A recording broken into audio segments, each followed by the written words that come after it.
So April 14th, 2015. What does this mean to you? Anything?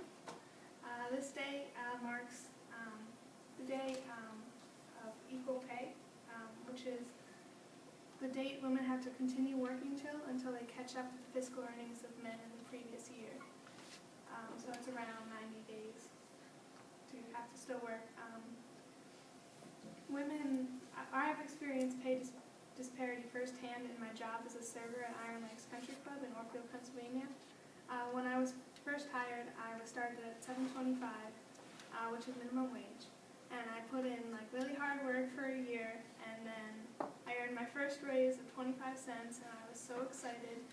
And I later learned a friend of mine who was hired around after a year that I had started there was started at $7.75, and I was so mad. And that actually led me to first ask for a raise, because that was just really frustrating to me.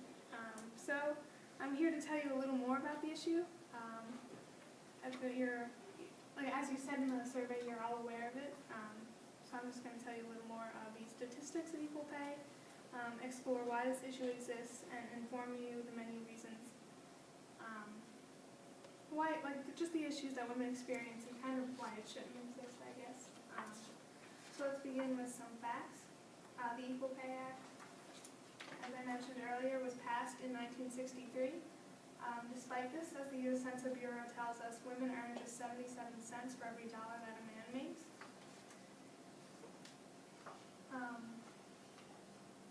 So this number is actually even lower for minority women. African American women earn 64 cents on every dollar a white man makes, and Latino women earn 56 cents for every dollar a white man makes. So this was according to the U.S. Census Bureau. I got these facts from the White House website, and this is even controlling for education, experience, work hours, and the same job. So you can come out of college with the same job and still earn less as your friend that you went to school with and class with every day. So according to the WhiteHouse.gov, the pay gap between men and women is an issue that occurs all over the world in varying degrees. For instance, in South Korea, women earn 35.5% less than men, and the United States is at 17.8% less. New Zealand has the smallest wage gap at 4.2%. So a lot of you were unsure about what career you wanted to go into. Today, nearly all careers experience some form of pay disparity. This is because women tend to hold lower paying administrative jobs and are often not taken seriously in many male-dominated fields, such as business and law.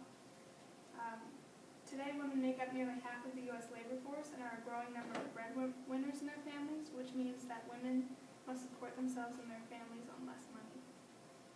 In earning a business degree and getting a job, a woman can expect to earn $38,000 a year versus $45,000 for her male counterpart. This is the equivalent. So on average, a woman earns around $11,000 less than a man in a year. So this is the equivalent of 183 tanks of gas or 92 bags of groceries.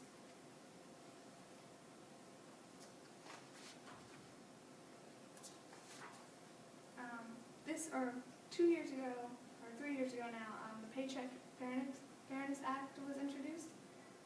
This was a proposed legislation that would add to the Equal Pay Act of 1963, eliminate salary secrecy, which is one of the reasons for that unequal pay exists, and just fix some of the things and amend some things.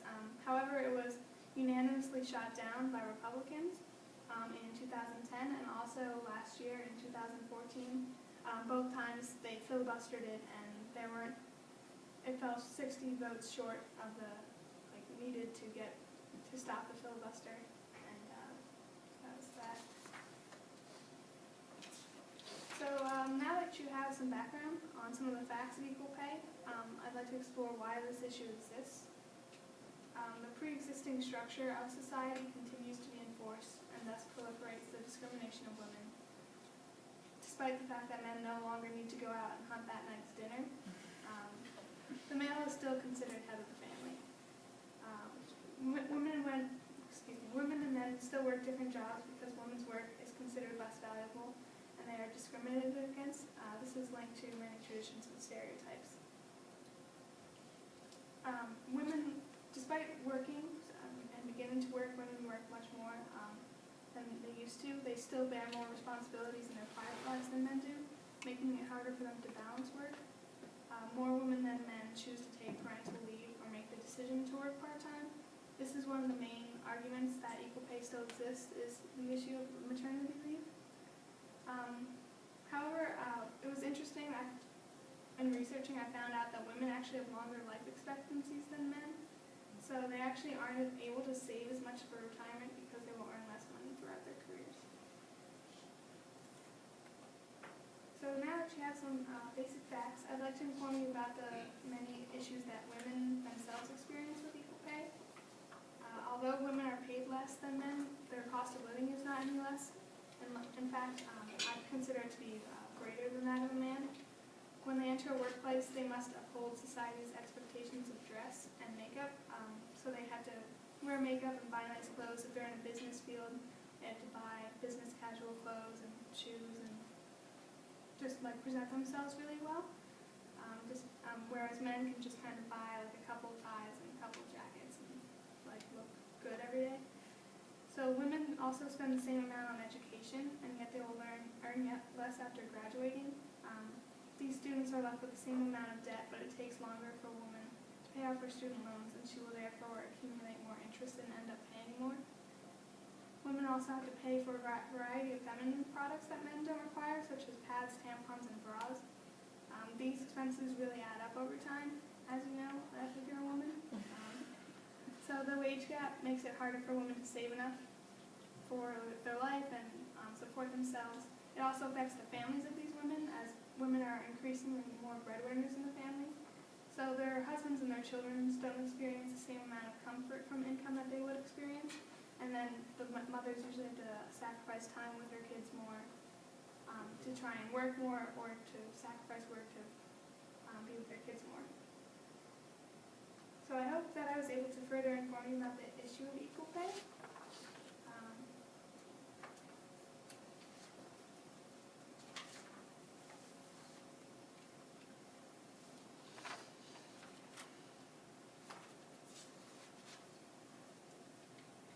So I would advise that members of the workforce need to bring attention to the issue and publicly recognize it as a problem instead of just accepting it. Employees should report unequal pay, and students can start discussions about the wage gap in class to help them gain support. The issue should also be presented to representatives of Congress to persuade them to create and approve the legislation necessary to fix the issue.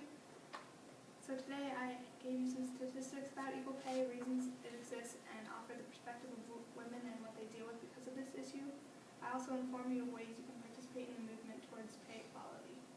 I'd like to leave you today with a quote by Emma Watson in her speech on gender equality to the UN. How can we affect change in the world when only half of it isn't invited to participate in